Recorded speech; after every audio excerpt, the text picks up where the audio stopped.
Once upon a time, there was a boy. And there he is. Look at that face. What's he thinking about? Batman? Probably He-Man. Probably lunch. And can you blame him? He's 4. Every day he'd go to school and he'd crack jokes, even when he was dressed like the world's smallest accountant. Occasionally his friends would laugh. On other occasions his teacher would ask, "Why can't you be more like your sister?" Yeah, she kinda hated him. By this point in his life, he had almost won class clown, but he lost to this guy. What's that guy doing now? I don't know. All throughout school, this boy tried really hard not to let his socioeconomic status or his astoundingly bad haircuts hold him back. Eventually, he graduated high school and went to college, but that didn't work out, so he got married instead, and soon after, they had a child. But this boy, who was now a man, wanted to give stand-up comedy a shot, so he posted a video of his jokes on YouTube, and it exploded. I mean, look at that. 310 views over 12 years. That's what they call a viral hit, I think.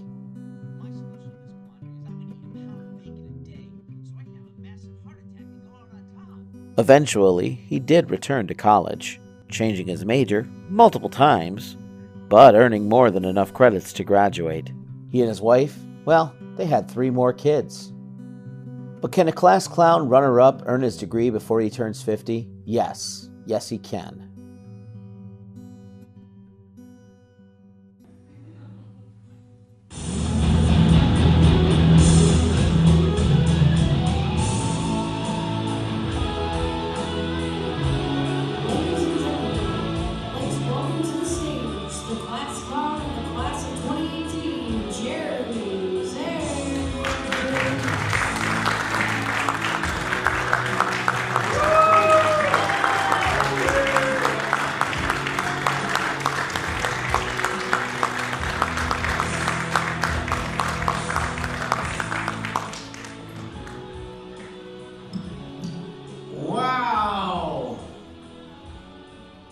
Wow, look at you people! Look at all you! So great. This couple over here decided to sit way in the back. They're just afraid. Like, I'm gonna stare at them. I'm just gonna focus on them alone. Make sure the camera looks right at them. See, now she's looking at him like, I made a bad decision. This is a bad choice. Why did I come tonight? There's football on. Yeah, that guy right there, he agreed. He was like, hey, football. It's good. Oh, you guys look awesome. I was so excited about tonight.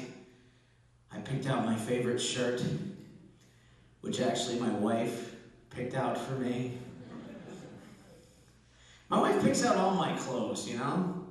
And the relationship didn't really start out like that. It always started with passion, you know? I love you. Don't ever change. And then you go to sleep. You go to sleep with a closet full of jeans, you know, nicely worn jeans and t-shirts and flannels. You wake up in khakis and a polo. You go to sleep.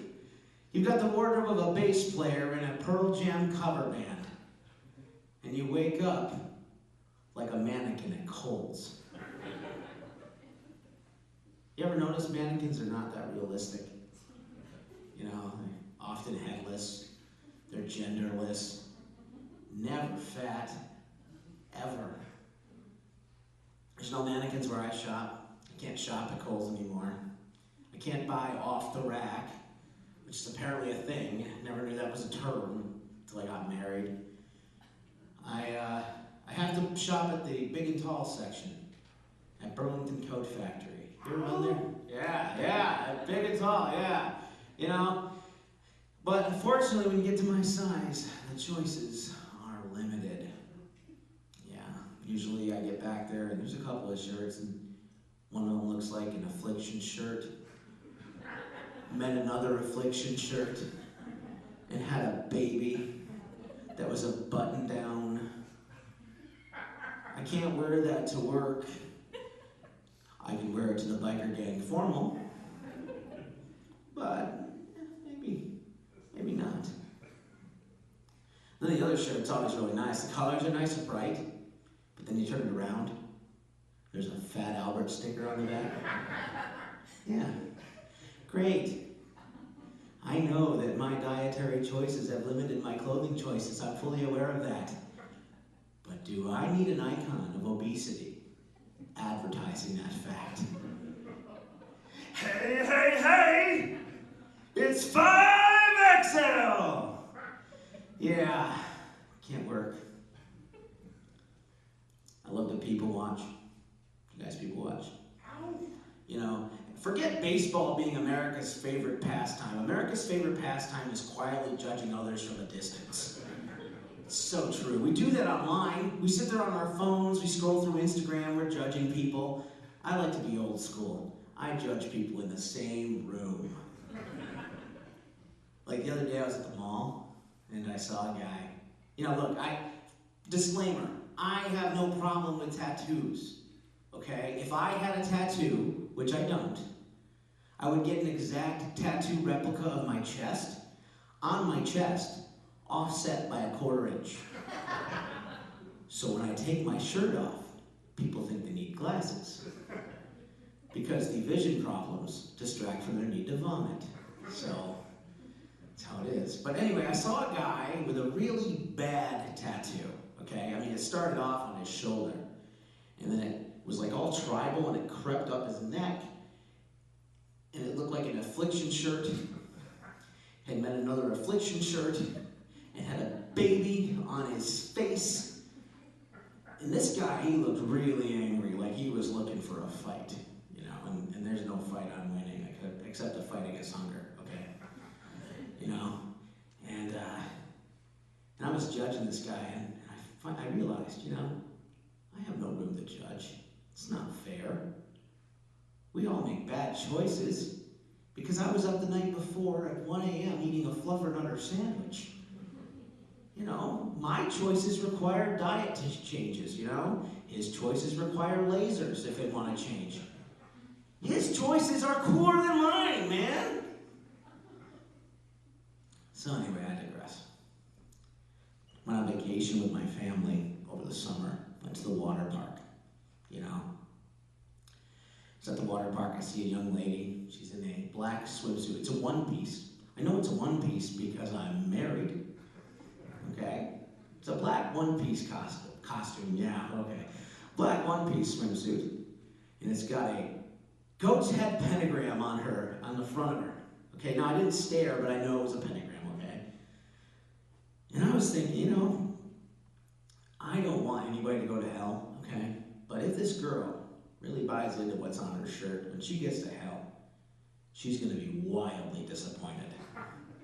Because I don't think on Satan's priority list is a water park, okay? She's not going to get to hell, at the gates of hell, be greeted by Satan and say, hey, great to see ya.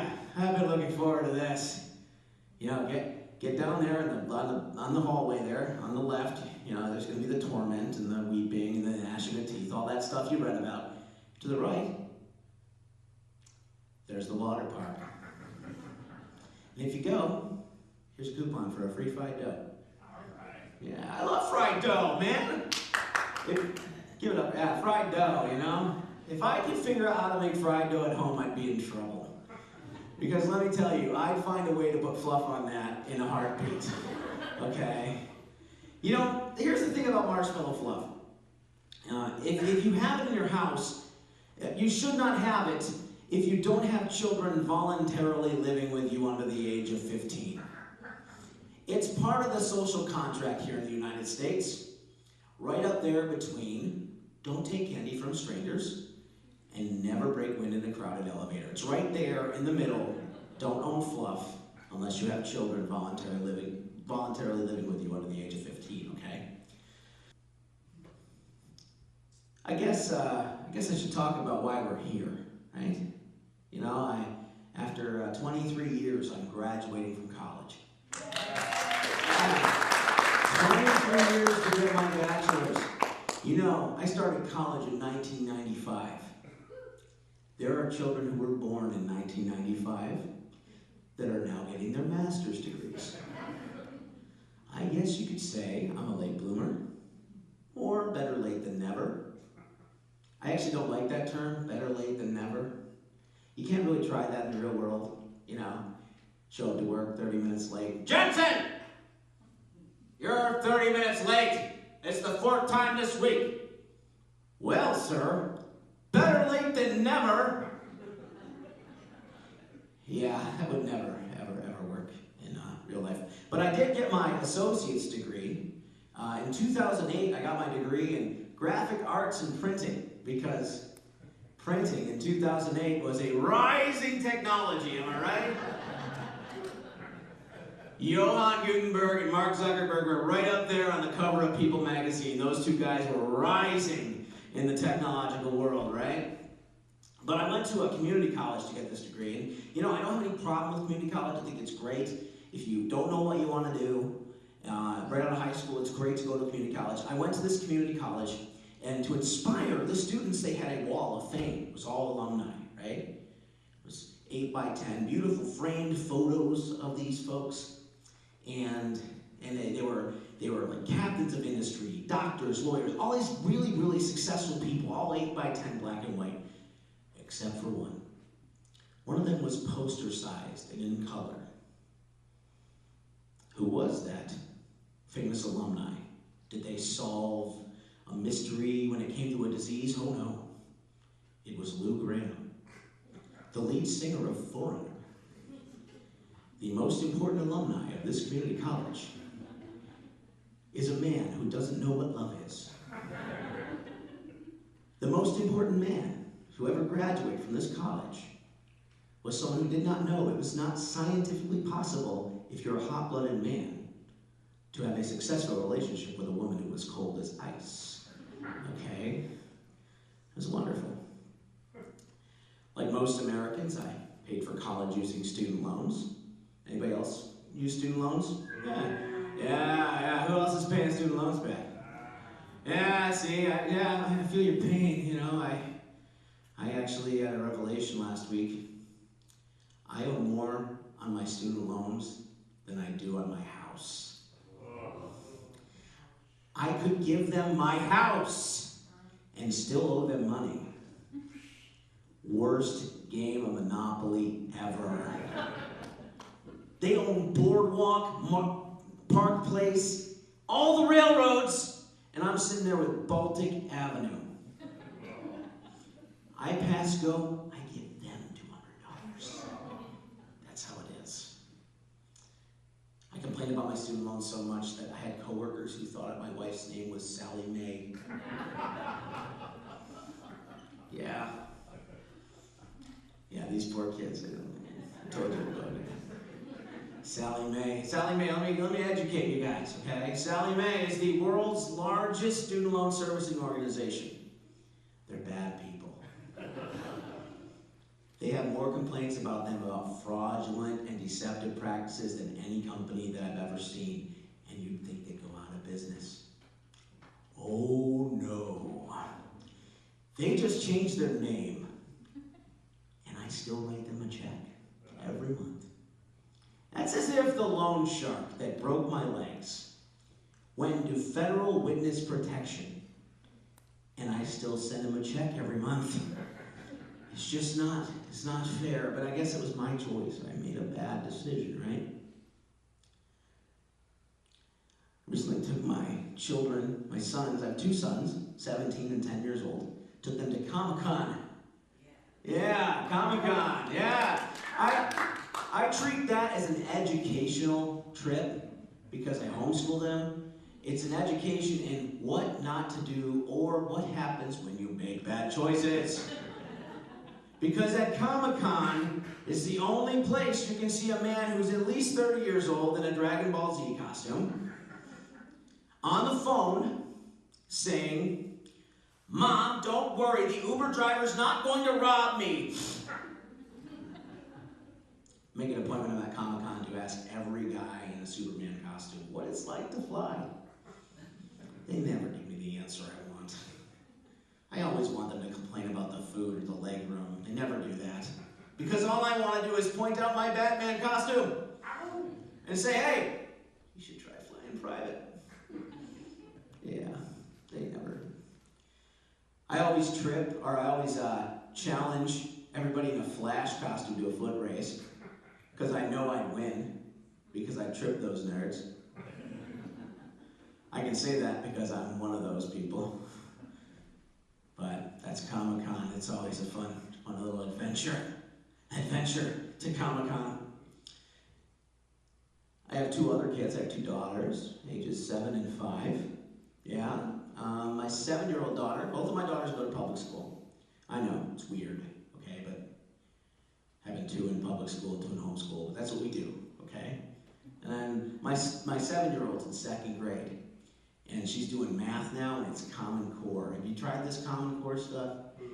Yeah, I'm gonna tell you, you know, I'm not good at math in the first place, but then you add puzzles, I'm completely out of it, you know. Addition, subtraction, Sudoku.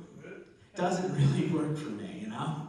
But one time, my daughter brought her homework home, and I solved it. I figured it out. I felt like I was a genius.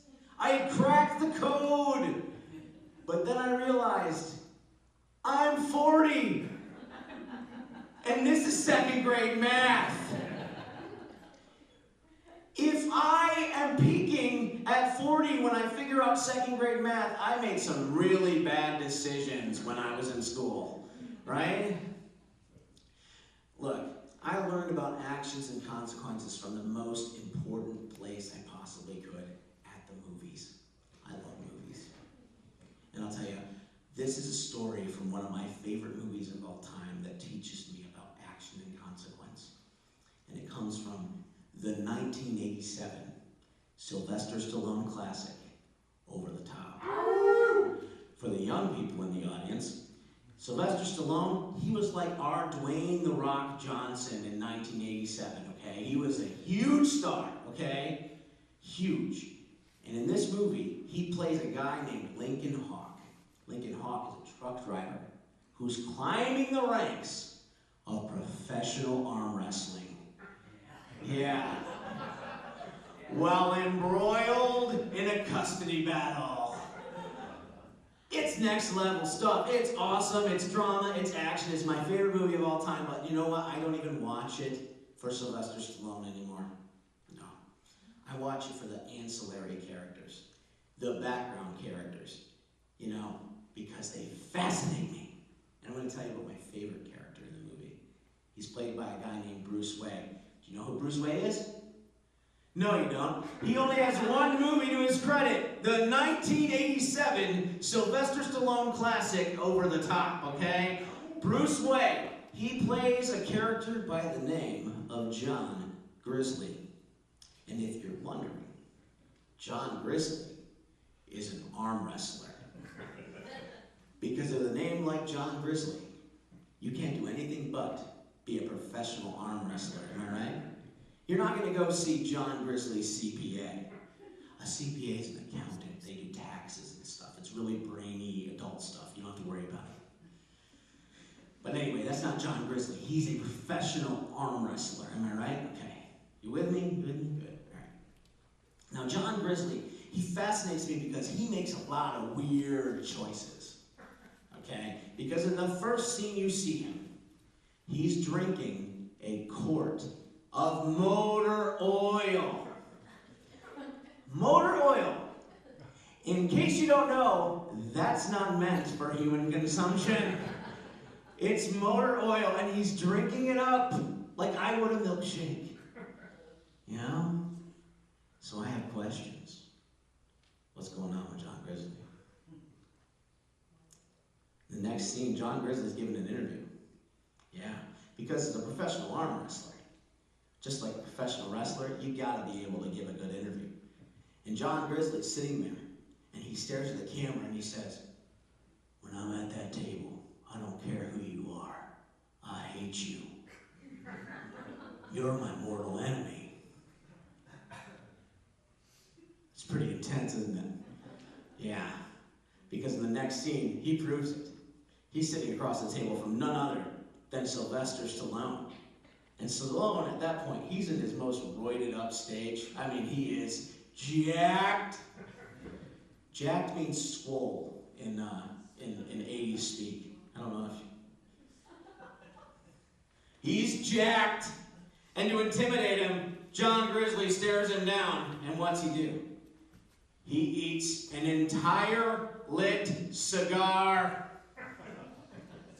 In case you're wondering, that's not meant for human consumption. See, I'm curious now about John Grizzly. What happens when he goes home? Does he go home, sit down at the dining room table, Mrs. Grizzly comes over, brings him a tumbler, 10W40, platter, cigars, a lighter? Does he sit at the table, stare across at his son and say, I don't care who you are, I hate you. You're my mortal enemy. And then I'm wondering, is John Grizzly my dad? I don't know. But I have questions about John Grizzly. He makes some very absurd dietary choices, right? But don't worry. In the 1987 Sylvester Stallone classic, Over the Top, no question goes unanswered. Because in the last scene that you see John Grizzly, he's taking 2 tablets of Alka-Seltzer. Who'd have thought you'd get a lesson of action meeting consequence, like in the 1987 Sylvester Stallone classic, Over the Top? Actions and consequences, if you ever question it, think about the Ballad of John Grizzly. Thank you very much. You have been a wonderful audience. I'm going to leave you one more thing. Meet everybody when you see them as if they're having a worse day than you, because a drop of kindness can blow away an ocean of misery. Thank you very much. You're awesome.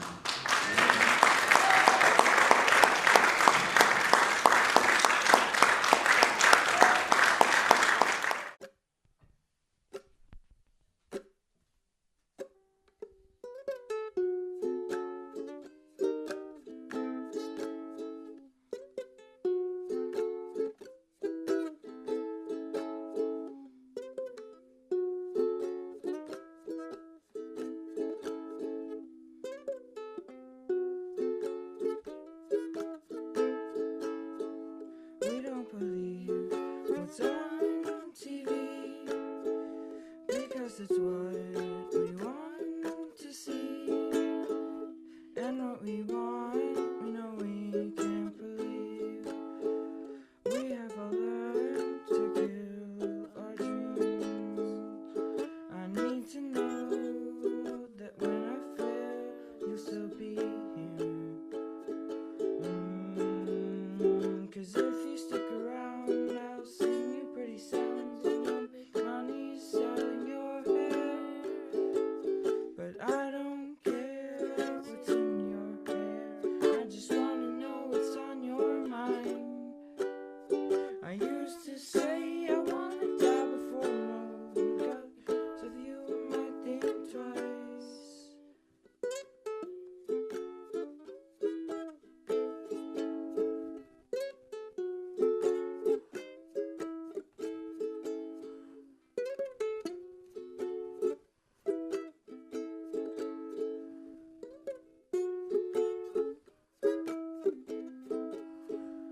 We don't believe what's on TV, because it's what we want to see, and what we want, we know we can't believe. We have all learned to chill our dreams. I need to know that when I fail, you'll still be here. If you stick around, I'll sing you pretty sounds. We'll make money selling your hair. But I don't care what's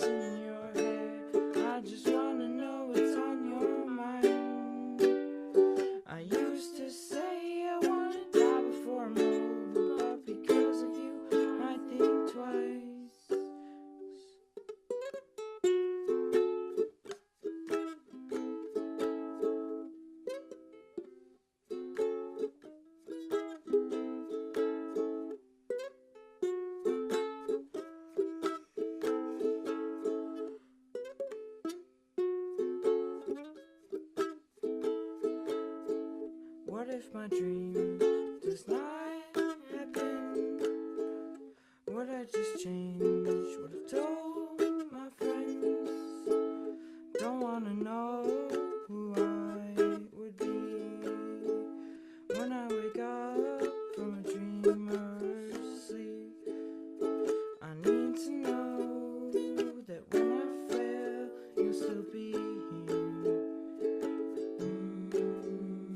'Cause if you stick around, I'll sing you pretty songs. We'll make money selling your hair.